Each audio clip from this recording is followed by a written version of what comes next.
बांग्लादेश में 2 और हिंदुओं की हत्या से हड़कंप मच चुका है। बीते 24 घंटे में बांग्लादेश में 2 हिंदुओं की हत्या। मौनी चक्रवर्ती नाम के हिंदू कारोबारी का कत्ल किया गया। बांग्लादेश के नरसिंदी जिले में मौनी चक्रवर्ती की हत्या कर दी गई। मौनी चक्रवर्ती पर धारदार हथियारों से हमला किया गया। पत्रकार राणा प्रताप बैरागी की गोली मार करके हत्या कर दी गई। 2 वारदात। बांग्लादेश के जैसोर जिले में राणा प्रताप बैरागी की हत्या कर दी गई। पत्रकार राणा प्रताप की हत्या, 2 हत्याएं पिछले 24 घंटे में बांग्लादेश में। मौनी चक्रवर्ती और पत्रकार राणा प्रताप, 2 हिंदुओं का वहां कत्ल कर दिया गया है। बांग्लादेश में इस तरह से हत्या करने का सिलसिला रुक नहीं रहा। बार बार वहां की सरकार दावे भले कुछ और करे, लेकिन वहां देखने को कुछ और मिल रहा है।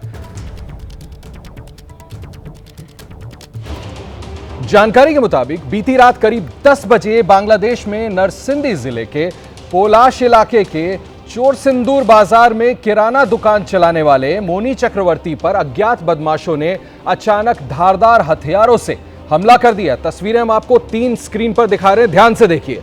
हमले में वो गंभीर रूप से घायल हो गया। स्थानीय लोग उन्हें तुरंत अस्पताल लेकर पहुंचे, लेकिन इलाज के दौरान उन्होंने दम तोड़ दिया। मौनी चक्रवर्ती की हत्या से पहले बांग्लादेश में पत्रकार राणा प्रताप बैरागी को भी गोली मार दी गई। गोली मार करके उनकी हत्या कर दी गई थी। जेसोर जिले के मनीरामपुर इलाके में बीती शाम करीब 6 बजे राणा प्रताप को बदमाशों ने दिन दहाड़े मौत के घाट उतार दिया। चश्मदीदों के मुताबिक हमलावर मोटरसाइकिल पर सवार होकर आए थे और उन्हें गोली मारकर मौत के घाट उतारकर वहां से भाग गए। ये आपको हम 3 तस्वीरें दिखा रहे हैं। बांग्लादेश में हिंदुओं की हत्या पर देश में गुस्सा लगातार जारी है। विश्व हिंदू परिषद ने बांग्लादेश को सबक सिखाने की मांग की है। बांग्लादेश तो जैसे हिंदुओं का कब्रगाह बन गया है।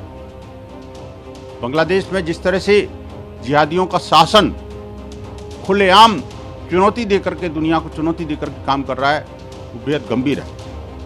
इस पर विराम लगना चाहिए और मैं कहूँगा जितनी भी अड़ोस पड़ोस की सरकार हैं उनको भी इस बारे में गंभीरता से प्रयास करना चाहिए। ये हिंदुओं के साथ जो अन्याय हो रहा है, दुराचार, पापाचार और अत्याचार हो रहे हैं, उस पर पूर्ण विराम लगाया जाना बहुत ज़रूरी है। ये अब सहन करने की सीमा से बाहर हो रहा है।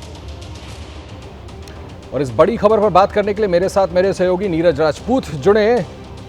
नीरज, खालिदा जिया के बेटे वापस आते हैं, इंटरिम सरकार अभी वहाँ है, 12 फरवरी को चुनाव होने हैं और उसके बाद उम्मीद थी लोगों को कि थोड़ा बहुत कुछ तब्दीली आएगी, लेकिन एक के बाद एक हिंदुओं को हत्याओं का सिलसिला जारी। आप इसको कैसे देखते हैं? बिल्कुल आशीष, बिल्कुल ठीक कहा आपने। जब से खालिदा जिया की ने देश छोड़ा है, उनका तख्ता पलट हुआ है, तब से हम लोग देख रहे हैं पिछले 1-1.5 साल से, तब से पूरे बांग्लादेश में जो कानून व्यवस्था है पूरी तरफ से ठप है। एनआरकी अगर हम लोग कहें तो एनआरकी स्टेट इस वक्त जो है बांग्लादेश बन चुका है। खास तौर से माइनॉरिटीज़ और उसमें भी हिंदुओं को निशाना बनाया जा रहा है। ये जो घटनाएं जो आपने बताई जो पिछले 10-12 घंटे में हुई हैं, वो सीरीज़ ऑफ इंसिडेंट्स हैं जो हम लोग पिछले 1-1.5 महीने से देख रहे थे। लगातार दीपू दास का हमने देखा कि किस तरह से उसकी पीट कर हत्या कर दी गई थी। इसके अलावा हमने देखा कि एक हिंदू महिला जो एक विडो थी, उनके साथ भी जो है यौन उत्पीड़न का मामला भी सामने आया है। यहाँ तक कि जो अधिकारी हैं हिंदू समुदाय से जो ताल्लुक़ रखते हैं, उनके खिलाफ भी इस तरह की घटनाएं हम लोग लगातार देख रहे हैं। और जो यूनुस सरकार है, जिससे उम्मीद लगाई जा रही थी, नोबेल पीस प्राइज़ विजेता हैं, जिनसे ये माना जा रहा था कि वो शांति लेकर आएंगे, जो बदलाव लेकर आएंगे, बांग्लादेश में लेकर आएँ, वो लगता नहीं है। और अब सबकी निगाहें 12 फरवरी के उन चुनावों पर हैं, जिसमें अगर तारिक रहमान जीत कर आते हैं या बीएनपी पार्टी जीत कर आती है, तो उससे क्या हिंदू जो है माइनॉरिटीज़ वहाँ पर सुरक्षित महसूस कर पाएंगे या उनको सुरक्षा दे पाएंगे? यही सबसे बड़ा सवाल इस वक्त भारत के सामने और पूरी दुनिया के सामने है। ठीक है नीरज, बहुत बहुत शुक्रिया आपका इस बारे में जानकारी देने के लिए। हिंदुओं के खिलाफ वहाँ पर इस तरह से हत्याओं का सिलसिला नहीं रुक रहा, इसको लेकर चिंताएं जारी है।